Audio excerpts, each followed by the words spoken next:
it'd be fun to do a more unedited talk, a real mom talk on some topics that a lot of women just really don't want to talk about. They can be kind of divisive, but I want to talk about them in a way that doesn't feel as divisive. Like, we could disagree, but that's okay, and we can learn from each other.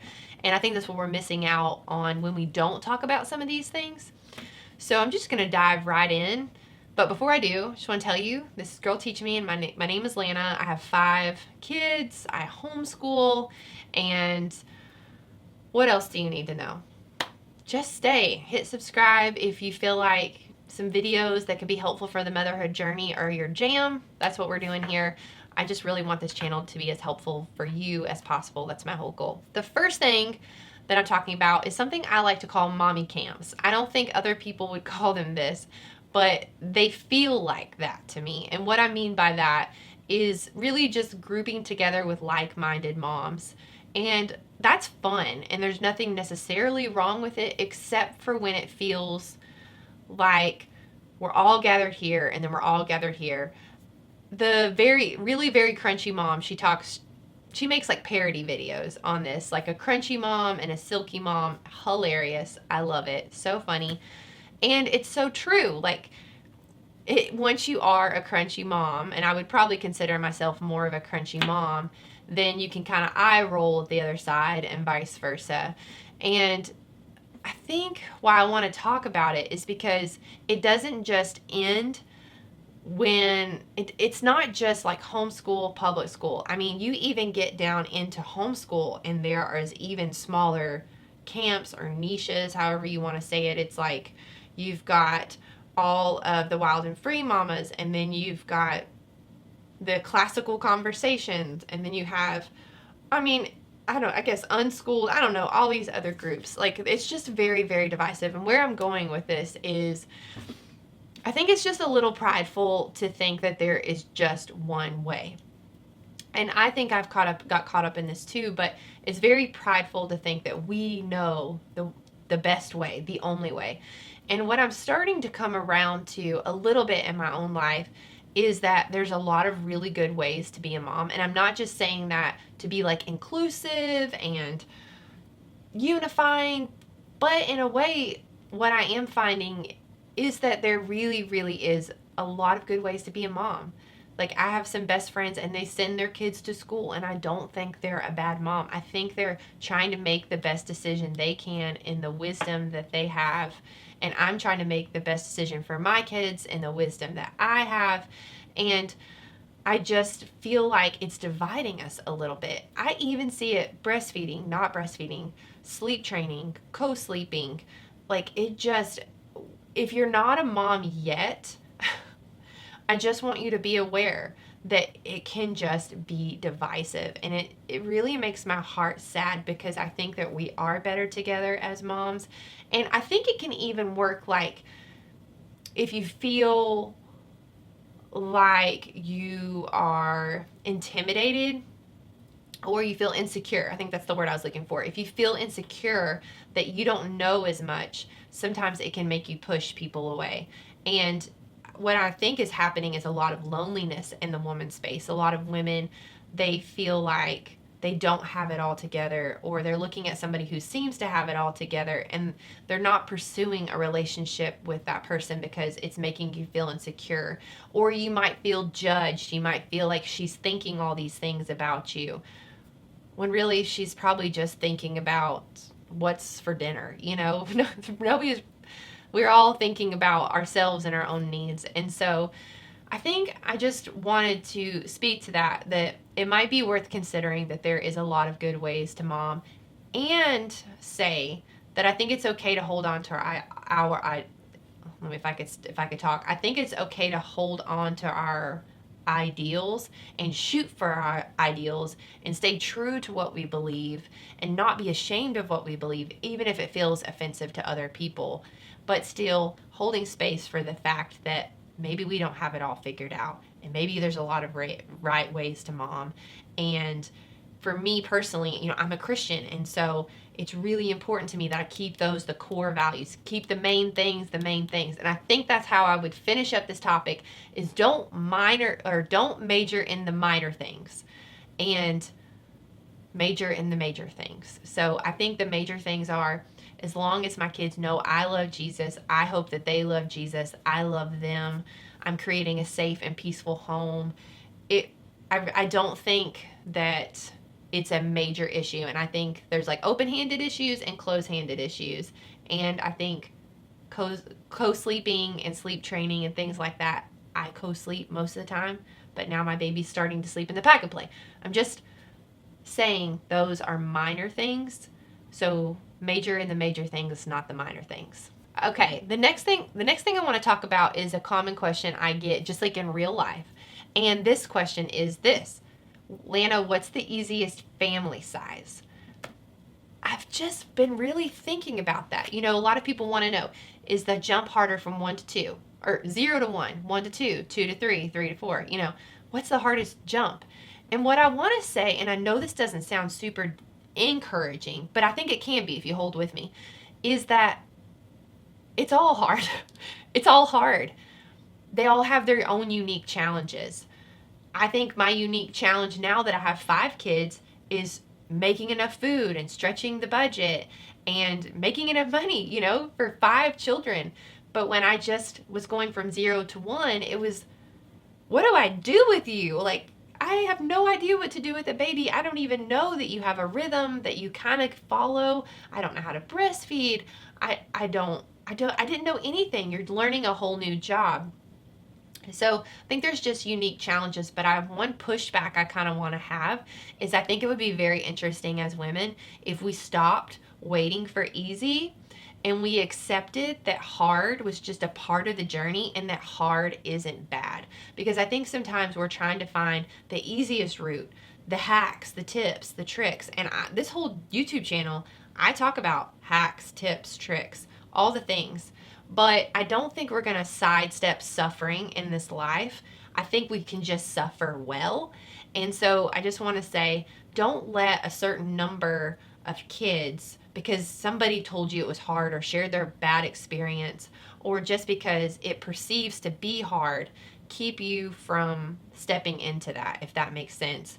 I know for me, stepping from 4 to 5 kids, that was really hard because I was pushing against what I felt like was an acceptable cultural number. I felt like I was stepping over a threshold, so to speak, and I was going from large normal to medium large weird. I don't know.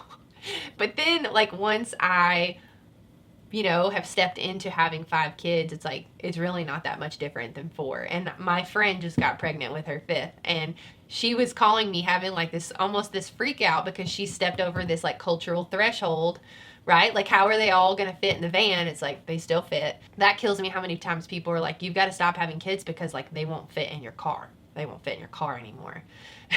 It's like, well, I think God's bigger than a car, but anyways, she was talking to me on the phone about it, and I'm like, yeah, don't you feel that like you're kind of weird now? It feels like you're stepping over that line. So all to say, I think we should suffer well. Motherhood has its own suffering, but it has its rewards, and its rewards are amazing, and I wouldn't trade it for anything. I love motherhood so very, very much. Constantly trying to figure out how I can stop being angry and triggered by this and that and just suffer well. Okay, so let's talk about co-sleeping. I've had so many people that like, I want to talk about co-sleeping, and I'd love to make a whole video about this. I'm like half co-sleeping right now, but for the first 10 months, 9.5, I guess, I co-slept with my baby, and I felt really good about it. I felt really, really good about it.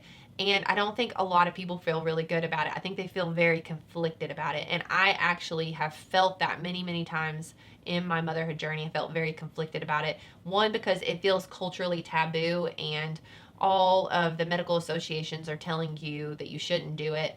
Even though, ponder this for a second, every single mammal co-sleeps pretty much, if you think about it. Mammals sleep together. They sleep best together. It's very interesting. But top mammal here, we are like, no, babies sleep best on their own. Okay, so I'm circling back to this mommy camp thing. You see, like, it's even in me. I'm trying. But for me, I just felt like my baby needed to be in my arms. There was some times that I was nervous about it and used an owlet, like it wraps around their foot and keeps like a pulse ox, because I was just nervous about it. But yeah, I think God gives us like an intuition as a mom, and I think oftentimes we let experts tell us what we should do and we squish that mama instinct. And I can tell you it's never felt good to squish my mama instinct ever. And there was some time in my life where I'm like I said, I'm a crunchy mom, and I was going to get these for my kids, and my mama intuition was like hard stop, like no. And I literally had a nurse who was like, if you don't want to do it, I don't think you should do it. And it was just my sign from the Lord. And so I just, all to say, I think that if we could tune in a little bit into the intuition that the Lord has given us uniquely for our children, because He gave us our children on purpose. It's no mistake that you're the mom of your kids. And so I think it's, valuable to listen to what the experts say, but at the end of the day, be a student, not a follower, and listen to, the intuition. I think for me, I'm like, Holy Spirit, please tell me what to do. And I felt a peace about co-sleeping. And that's just all there was for me. I just didn't have a peace about my baby being away from me. And so if you feel like, yes, Lana, you just gave me permission to co-sleep, like, you have to make those decisions for yourself. But at the end of the day, you get to mama your kids. You're not going to get a do-over. So I say do the things the way you feel like the Lord's leading you to do them. Okay, I want to talk about quitting my smartphone. This is my phone now. I asked my kids, how can I be a better mom? And they said, you can stop yelling, which I have a video about motherhood anger. I'm reading triggers right now. I'm really trying hard to work on this because I am triggered sometimes, and I feel like I am like overwhelmed by the noise level or whatever it is. So I asked my kids how I can be a better mom. They said, one, stop yelling. So I'm working very actively on that. The second thing they said was you could be on your phone less, which just got me here because I really felt like I wasn't on my phone a lot. Anyways, I had given up Instagram. Like, I didn't feel like I was scrolling a lot, and still the kids felt like I was on the phone too much. And since I had asked them honestly what they thought, I wanted to respect what they said. And I was like, okay, all right, thank you. I will think about that and I will work on it. So when there was a Black Friday sale on a light phone, that's what this phone is. And I'm actually making a video on this. I don't know if it'll come out before this video or after, but either way, be on the lookout because I'm going to kind of walk you through this phone if you want to see more and kind of talk more about this situation. I bought it on a Black Friday sale, and it sat under my bed for 6 months. I just could not make the leap. I don't know. It just felt like too much. Like, you have a smartphone and it's got 32 different tools, and how will I ever parse out all the tools, and how will I get down the street without my built-in GPS? And finally I bought a Garmin, like one of those $100 ones from Walmart, and I get down the street. And I get down the street just fine. It's fine. But it's been great. It's been great for me. I feel like I am less distracted. I feel like I struggle with some ADHD stuff. I've never been diagnosed, so I don't throw that around lightly, but I really felt like I just was forgetting all the time what I was doing and where I was going. And I'd pick up the phone for one thing and I'm on some rabbit trail, and then I've scrolled into whatever, or I'm listening to a podcast and I'm not listening to my kids. And I'm like, how dare you interrupt my podcast? Hold on, let me hit pause before we can talk, I just felt like I was so distracted. And so it's been really sweet. I feel like my thoughts are more linear, and I'm not procrastinating on doing things as much because honestly, my phone can't do much for me. I literally sit there sometimes in my weakest moments and I'm like, do something for me. And this phone can do nothing for me. But it has strengthened some of my relationships with my friends because I call them. Instead of scrolling mindlessly or whatever, or maybe I voice memo because I can't really text on this thing. It's just like a voice memo. Light is coming out with a better phone, I think, I don't know, in a couple of months. And so maybe it'll have better text options. It is a challenge to like manually text, but I just voice memo and it looks kind of cryptic, and my friends know that it might come through kind of shoddy, but if you're my friend, then I guess you just don't care. And if you haven't heard from me and you know me in real life, it's because I don't have your number anymore, because I had to start over on my contacts. that's been a whole thing. So my camera died, and I didn't realize it till later, but I just wanted to finish up the conversation by saying that motherhood is a legit challenge, but it is such a joy. And I heard a quote recently, and I feel like it really summed up motherhood for me, is don't wish that things were easier, wish that you had more skills, wish that you had more wisdom. And ultimately, I feel like wish that you had better friends too. Like, coming together as women can only make us better, especially if we're not trying to compete with one another, but we're trying to just support one another, encourage one another, and learn from one another. That's why I call this channel Girl Teach Me. Girl, teach me how you do this or that. The seek for wisdom is a really good goal, because I have some friends who are just killing it in some areas that I really struggle with, and I call them up all the time, like, help me with this thing.